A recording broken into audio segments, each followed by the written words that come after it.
左眼能看到1年后发生的事，我能看见彩票店1年后的开奖号码走势图。我将1年后各期彩票中奖号码记在日记本上，只需等待1年，我将一夜暴富。我是4个月前突然拥有了这项特殊能力，我打算利用这个能力买彩票中大奖。可让我担心的是，我怕我等不到那一天了。今天夜里我起床喝水，忽然看见我家的房门被缓缓推开了，门口站着一个手持尖刀的黑衣蒙面人，他悄悄地走进了我的屋子。幸运的是，这是我左眼看到的。我放下手中的水杯，用左眼死死地盯着面前的黑衣人，心想这人是要入室抢劫吗？难道1年后的今晚，我的家里会遭贼？此刻我的屋子里是亮着灯的，可1年后的今晚，整个屋子里都昏沉沉的。黑衣人个头不高，瘦瘦的，他头上戴着鸭舌帽，脸上戴着口罩，看来这人早有预谋。黑衣人手握尖刀走向了我的床，趴在床上熟睡的我却浑然不知有人靠近。黑衣人悄然来到了床边，忽然他手起刀落，尖刀直接刺向我的后颈，被子里我都来不及反抗，略微动弹了几下便没了动静。黑衣人没有在屋子里翻箱倒柜，只是拿起了我放在床头柜上的日记本，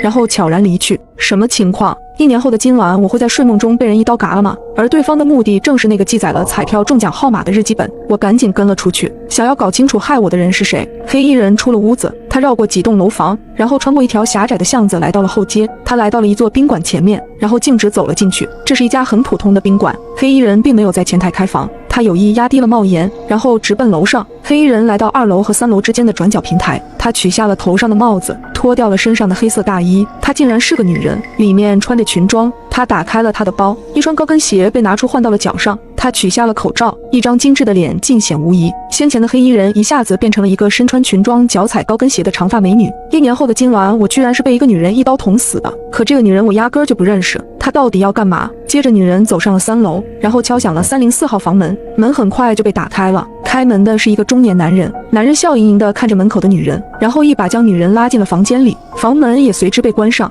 什么情况？这个女人在刚刚杀掉我之后，居然还有闲心跑到宾馆里来跟另一个男人幽会。我越发对这个女人感到好奇，我得进入房间里去看看。我赶紧找前台开了一间房，我点名开了304号房。幸运的是，今晚的304号房并没有客人入住。我拿门卡打开了304号房门，走了进去。进入房间之后，男人正在卫生间里洗澡。我看到床头柜上摆了2个倒有红酒的酒杯，女人正将1瓶安眠药倒入了其中的一个酒杯里。5分钟后，男人从卫生间里走了出来，女人端着2只酒杯笑盈盈地走向了男人，她将放有安眠药的酒杯递给了男人。男人将红酒一饮而尽，然后就要对女人动手动脚，女人却以先洗澡为由走进了卫生间。男人只好无奈地玩起了手机。不一会儿，我就看见他接二连三地打起了哈欠。我打开了卫生间的门，女人只是将水放着，贴在门口听着外面的动静。大概10分钟之后，男人终于睡着。女人走出卫生间，双眼死死地盯着床上的男人，目光冰冷，像一道充斥着杀气的寒光。1年后的今晚，在不到1个小时的时间里，这个女人一连嘎了2个人，最毒妇人心。这话简直一点没错。女人将男人的左手掰开，然后取下了男人手指上的一枚钻戒，然后走出房间。在楼道的转角处，女人重新换上了那身黑色的大衣，绕过几个监控盲区，在一个不起眼的垃圾堆前，她扔掉了她的大衣和包。在不远处的一个路口，她坐上了一辆出租车，很快消失在街道的尽头。我本想继续跟上去的，只可惜我没女人运气好，我在路口等了很久也没等来一辆出租车。再次回到家，已经是1个小时之后，我缓缓地走进了屋子，用左眼死死地盯着我的床。被子里的我应该已经凉透了吧？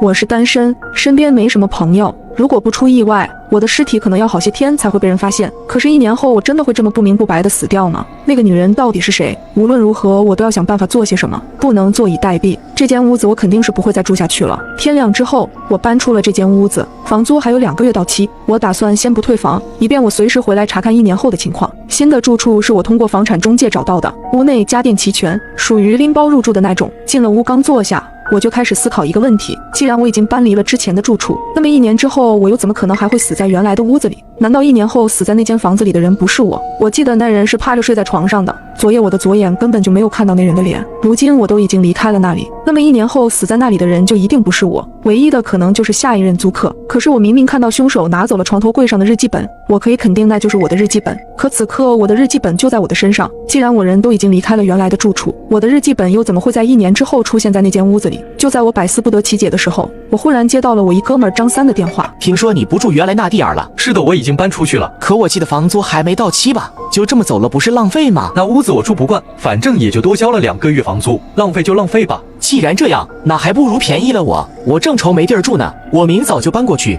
也好省2个月房租。那屋子邪乎得很，你搬过去要出事的。我可不信这些，只要能让我省钱就行。张三问了我的新住址，就挂断了电话。我开始思考一个问题：难道我那屋子的下一任租客是张三？那么昨夜我左眼看到的被杀者会不会就是他？可我那日记本又是怎么回事？难道将来的某一天，张三会拿走我的日记本？就在我陷入沉思的时候，忽然我就愣住了。我看到屋子的房门被缓缓地推开了，一个女人从门外走了进来，这是我左眼看到的。进屋的女人居然就是昨夜我看到的凶手。这个女人为什么会在1年后住在这里？那么我又搬去了哪里？我越想头越大。女人进屋后径直地坐在沙发上，我在一旁用左眼静静地看着女人。女人从抽屉里拿出了一个小本子，我一眼就认了出来，那是我的日记本。女人将日记本翻开，认真看着上面记载的密密麻麻的彩票号码，嘴角不经意间露出一抹浅笑。女人看了一眼手表上的时间，她忽然拿出手机，给一个备注为神经病的人发了一条短信：昨晚已经解决了2个，日记本已拿到手，明天我就去买彩票。很快对方就回复了一条信息，信息的内容是一个笑脸的表情包，外加一句话：晚安招财猫。我看了心里一阵发毛，难道我辛辛苦苦记下的彩票号码还真是给别人做了嫁衣？这女人到底是干嘛的？女人收起日记本，然后进厨房给自己熬了一碗小米粥。喝完了粥，女人走进了卫生间，她在洗澡。我本来也打算跟进去，可就在这时，门外忽然传来一阵敲门声。我走到门前，透过猫眼看了一下，是张三。打开门，我就闻到张三一身的酒气。张三铁了心要住我原来那屋子，他是专程来找我拿钥匙的。我本来有打算再劝他另找住处的，但他执意不肯。我又不想把我左眼见到的事告诉他，就只能随他去了。或许这就是命运的安排吧。我把钥匙给了张三，自己还悄悄留了一把备用，送走了张三。跟我同居的女人已经洗漱完毕，从卫生间里出来了。看来我是错过了一出好戏。女人躺到床上玩起了手机，我也躺到了床上，就躺在她的身旁。我没有玩手机，我在看她的手机。我试图从她的手机上查到一些线索，如果她真是个杀手，她总该和上家保持联系。然而她在追剧。10分钟后，她关掉了手机，然后睡去。这夜女人睡得很沉，而我却辗转难眠。第二天一大早，女人就出了门，我猜她要去买彩票了。我在一个工地做临时瓦工，今早我跟工地请了几天假，比起每天起早贪黑的上班，追查1年后我为何会弄丢日记本，那可有意义多了。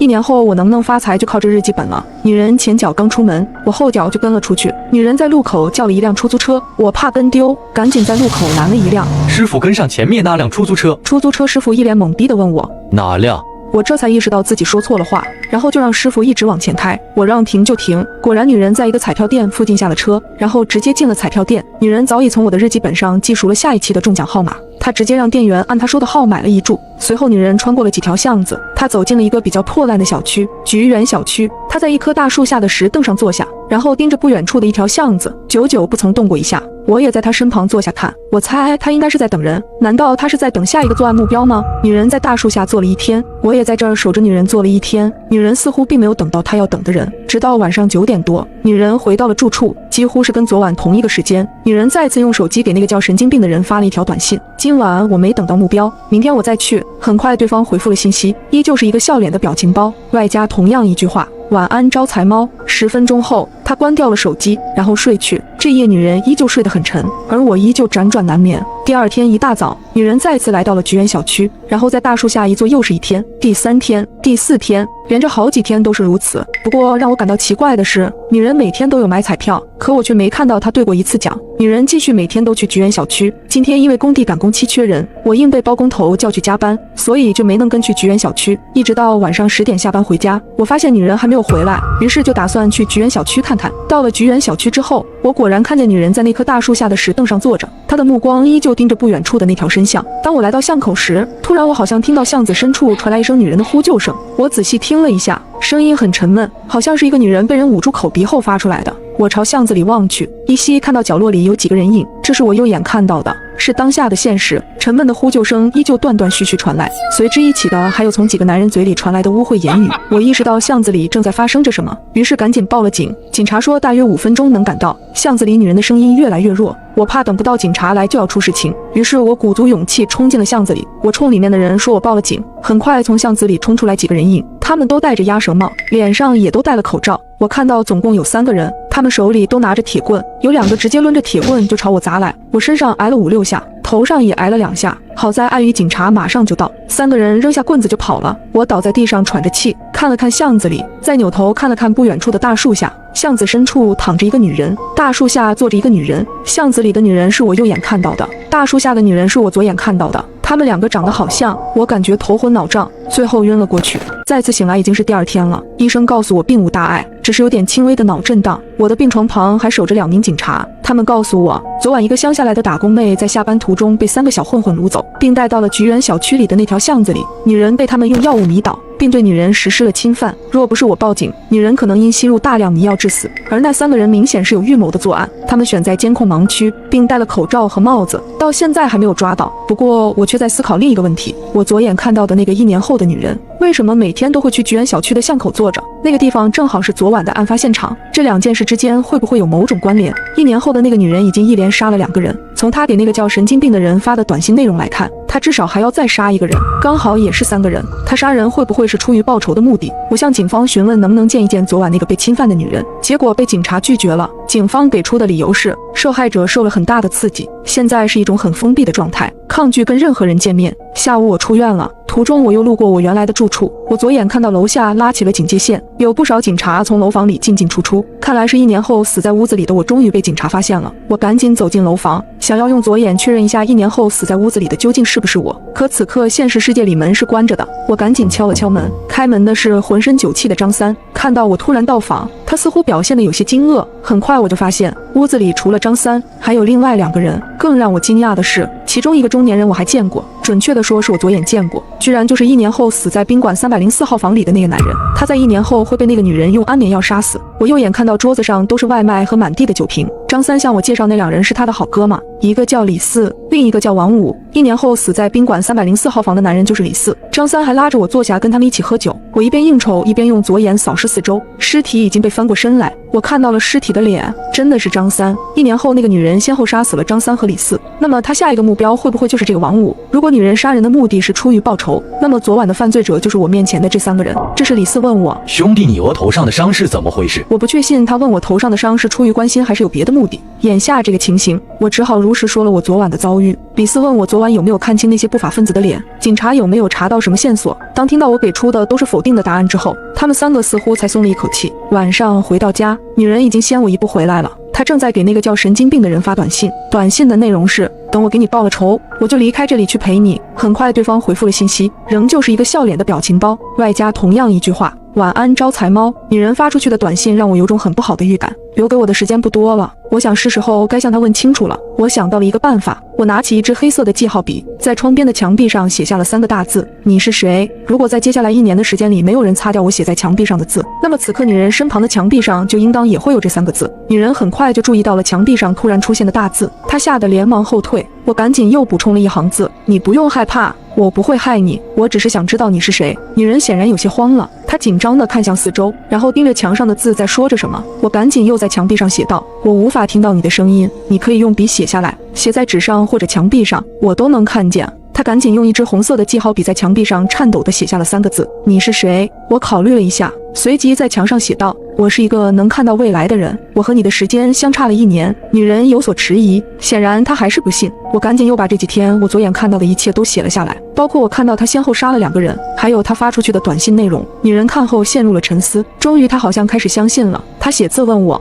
如果这些天你一直都跟着我，那么昨晚你也去了菊园小区？我回复，是的。那么巷子里发生的事你都看见了？我赶紧解释，我是那件事情的目击者，我报了警，自己也被袭击了。女人想了一下写道，原来你就是当时的报案者。我赶紧追问，你跟巷子里被侵犯的那个女人是什么关系？她埋下头许久才写道，我就是那个女人。看来我之前的预感没有错。女人继续写道，谢谢你当时及时出面报了警，要不然我也活不到现在。我回复，只可惜警方目前对这起案件还没有任何线索。我知道警方一直没能抓到那3个人，要不然我也不会亲自报仇。所以你要杀的人就是昨晚侵犯过你的人，你是如何查到他们身份的？我自有我的办法。你有证据？有。那你为何不把证据交给警方，而是选择亲自出手？因为我怕我等不到他们被判罚的时候了。女人一把拽下了头上的全部头发，那是她的假发。我已经身患绝症了，我所剩的时间不多了，况且那3个人身上还沾有人命，我要他们血债血偿。人命？谁的命？他略显迟疑，没有直接回答我的问题。你可以帮我一个忙吗？什么忙？帮我给这个日记本的主人带一句话。我一下子紧张了起来，让他毁掉这个日记本。为什么？因为他将来会因为这个日记本而死。我看后如受晴天霹雳，1年后我还是死了。我赶紧追问，他是什么时候死的？怎么死的？你好像很紧张。我赶紧写道，如果我告诉你我就是这日记本的主人，你信吗？他看后再次陷入了很长一段时间的沉思。我信，其实我早该猜到了。我只是想看你亲自承认，你我此刻同处一间屋子，只是时间相差了1年，那么你必然是1年前这间屋子的住户。苏远是你吗？他居然写出了我的名字，你认识我？快告诉我，我到底怎么了？不久的将来你会被人害死。被谁害死？张三、李四、王五，我杀他们是给自己报仇，也是在给你报仇。你到底是谁？就在我极为震惊的时候，他告诉了一个更令我出乎意料的事实，我是你1年后的妻子。我彻底傻眼了。女人怕我不信，他还从柜子里拿出了我们的结婚证，我看到他的名字叫李岩，她确实是我的妻子，1年后的妻子。接下来的几个小时里，李岩通过一行行文字讲述了我未来几个月即将发生的一些事。在经历了菊人小区事件之后，李岩整个人变得比较消沉而且封闭，加上警方一直未能抓到作案人员，李岩便一直活在阴影和极度的恐慌之中。然而更令他绝望的是，案发当晚，医院在对李岩验伤的时候，意外查出他已经身患绝症，医生告诉李岩最多还能活1年。一连串的打击，再加上几个月的病痛折磨，他不堪重负，最后选择了跳河自杀。而正好经过现场的我救了他，与其说是我救了他，倒不如说是他救了我，因为我根本就不会游泳。因此这一次的相遇算是我们初次相识。李岩跟我讲了他的种种遭遇，我很同情他，并鼓励李岩要坚强地活下去。也不知道我是哪根筋不对，从那天起我开始赖上了他。我鼓励他接受治疗，我说无论结果如何，我都会一直陪他走下去。连续的治疗让李岩的头发越来越少，于是我给他买了假发。李岩的身体状况越来越差，所剩的日子屈指可数。在他生日的当天，我带着李岩去了民政局领了结婚证，没有办席，没有请客。李岩搬来跟我住到了一起，他每天都吃不下饭，我每天都会给他煲粥。他时常问我为什么会选择和一个将死之人在一起，我的回答永远是那句话：遇见你也许是我命中注定的吧。李岩经常骂我是神经病，我却笑话他是招财猫，因为救他的当天，我买的彩票中了头奖。李岩本以为他会在我的守护下幸福的死去，没想到我却死在了他的前面。我有一个能预知彩票中奖号码的日记本，同时也让我招来了杀身之祸。不久前的一个夜晚，我因外出买药，遭到了几个匪徒的袭击，他们抢走了我身上的所有东西，包括结婚戒指、日记本，还有我的命。我被害的地点位于监控盲区，警方到目前为止还没能抓到杀死我的凶手。通过我身上的致命伤痕和现场痕迹判断，警方断定凶手是3个人，而且极有可能是熟人作案。我的日记本则成了唯一的线索。李岩开始留意近期彩票中头奖的得主，很快便锁定了张三、李四和王五，他要用他自己的方式给他们判刑。张三嗜酒，李四好色。在他们的一次聚会之后，李岩带着我的备用钥匙来到了张三的住处，他一刀捅进了张三的喉咙，然后又装扮成夜总会的小姐，去了李四开房的宾馆，用安眠药搞定了李四。如今只剩下了王五。看完他写下的字，我也不知该回什么好，想了很久才继续写道：如果你真的要报仇，我可以帮你，也算是帮我自己。帮我？你打算怎么帮？我明天就去向警方举报那3个人，让他们得到法律的制裁。你当时并没看到他们的脸，你也没有证据。我是没有证据，但是你有啊，你把你查到的证据告诉我，我再告诉警方。没用的。什么意思？在你的未来才会出现的证据，你如何在你的时间交给警方？虽然你能看到我找到的证据，但警方无法看到。我恍然大悟，这是违背因果律的悖论。那我直接在我的时间里杀了他们？不可以的。你我同处一个空间，你代表了历史，我代表了未来。既然他们3人可以活到我所在的时间点，那无论你做什么都不能改变因果律。他的话让我有些震惊，仿佛好像确实如此。我答应李岩明天陪他一起去解决王五，并躺在床上和他度过了最后一个夜晚。第二天一早，趁着李岩还在熟睡时，我买了新的油漆，直接掩盖了上面的黑红色的文字，并且退掉了这个房子，远离了这座城市。因为只有这样，我才能避免悲剧重演，更有机会保住自己的性命。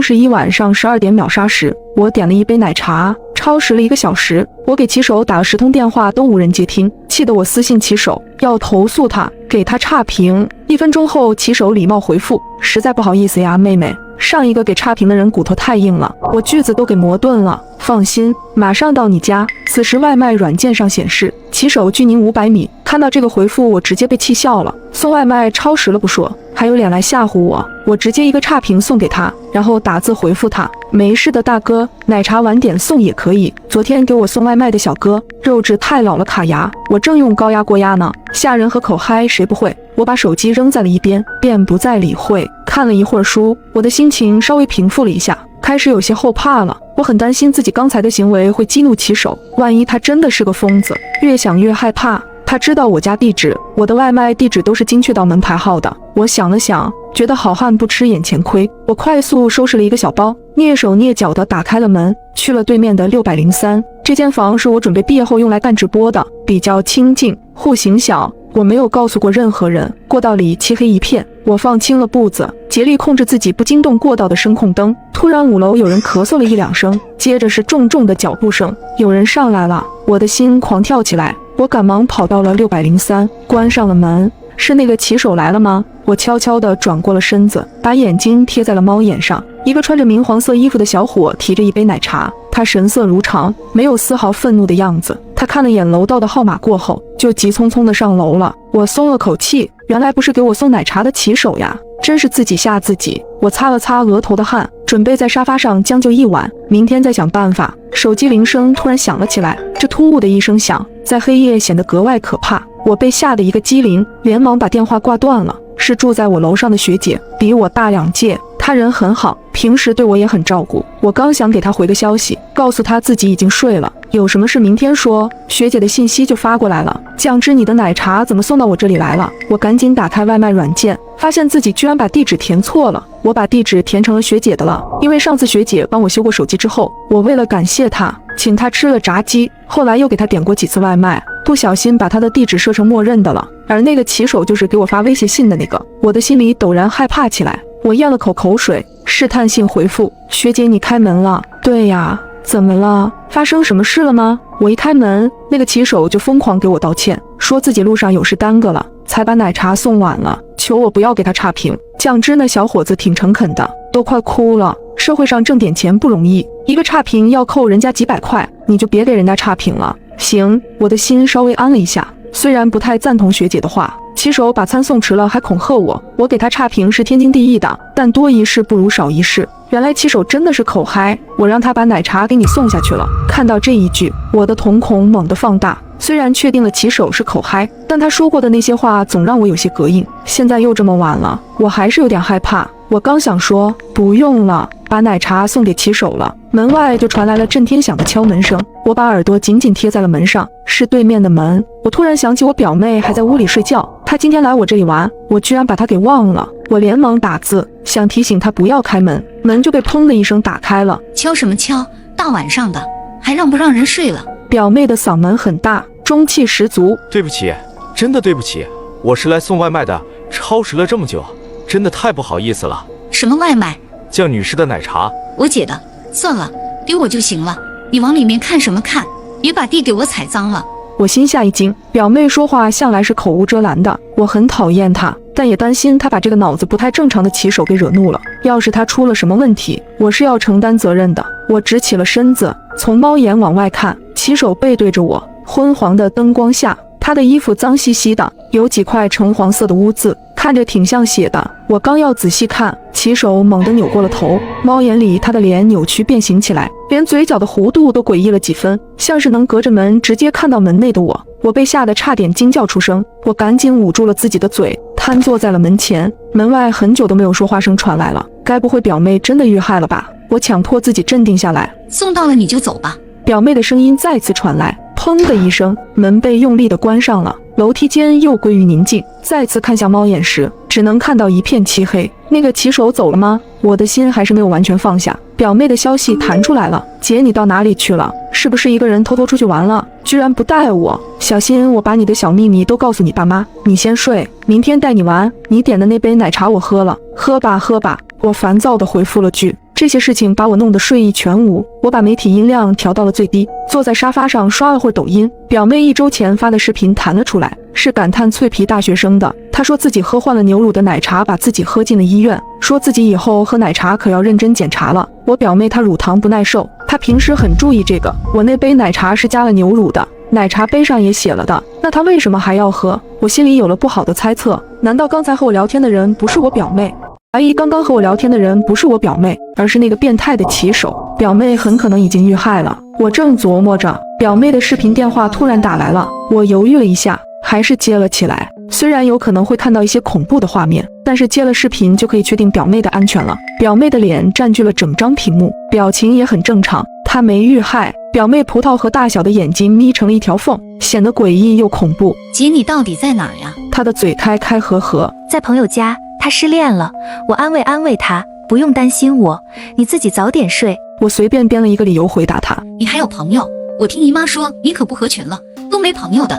你寝室有个女生特别不喜欢你，还让你吃臭抹布，哈哈，你到底吃了没有？我面无表情地看着她，表妹这才换了个话题。那我今晚要一个人睡了吗？那可不行，我一个人害怕。表妹闹了起来，我皱起了眉，想着找个什么理由敷衍她才好。表妹的眼珠一转，直勾勾地盯着我身后。姐，你身后的那个草莓熊可真好看，能给我吗？什么草莓熊？我问了句。就挂门口那个，你把手机举着，我看看。我看了眼门口挂着的布娃娃，那是我从娃娃机里夹的，也没啥用，就把它们都挂在门口了。那你要了娃娃就不能再闹我了，你自己一个人好好睡觉，我明天带你出去玩。好，表妹答应了。我走到门口，把手机对准了门上的娃娃。快点，看清楚了吗？我明天带给你。手机那边却迟迟没有传来声音，我不耐烦地又问了一句：表妹你干嘛呢？突然一阵低沉嘶哑的男声从手机里传来。小妹妹辛苦你了哈。我被吓得身子一僵，视频通话里表妹的表情完全变了，恐惧爬满了她整张面孔。手机被人拿远了，我这才看清了表妹整个人，她的四肢被捆得死死的，身上还有几处伤口。我已经帮你找到我姐了，求求你不要杀我，是她得罪了你，是她乱说话，你去杀她吧。一双黝黑的大手温柔地摸了摸表妹的头。没事的，莫害怕，我还要感谢你帮我找到了你姐姐，放心救一下，不痛的。接着男人又阴森森地对我说：我知道你在哪里了，放心，我马上来找你了。奶茶超时了这么久，真是不好意思啊。手机屏幕黑了下来，我冷汗直流。我看向了大门的方向，防盗门的内侧写着门牌号。我们这栋居民楼很老，门牌号不仅在门外有，门的内侧也有。我仔细回想了一下，表妹关门之后，我并没有听见骑手离开的脚步声，应该是从那时候开始，表妹就被骑手给控制了。他和我说了这么多，就是想骗出我的具体位置。骑手现在已经知道我在哪里了，他马上就要来了。他就是个疯子，我感觉浑身血液都凝滞了起来，我几乎无法呼吸。但我知道现在我必须保持冷静，只有冷静才能获得一线生机。我把门锁检查了几遍，只要我不开门，他就进不来。我安慰着自己，刚准备报警，楼上学姐的消息就发过来了：酱汁，你没事吧？那个骑手给我送餐的时候，手里拿着一个脏兮兮的手提袋，一直往外滴什么东西。当时楼梯道太黑了，我就没仔细看。我越想越奇怪，刚刚就打开了门去看了看，他给我拍了张照片，学姐家门口的棕垫上有一滩血迹，真的太吓人了。你可千万别开门，我已经报警了，咱们耐心等着警察来就好了。学姐发来了一张报警的截图。突然敲门声响了起来，杀人狂仅与我有一扇门之隔。开门，妹妹，我给你送奶茶来了，凉了就不好喝了哟，要给我个5星好评哟。骑手的声音疯狂又扭曲，像从地狱里爬出来的恶鬼。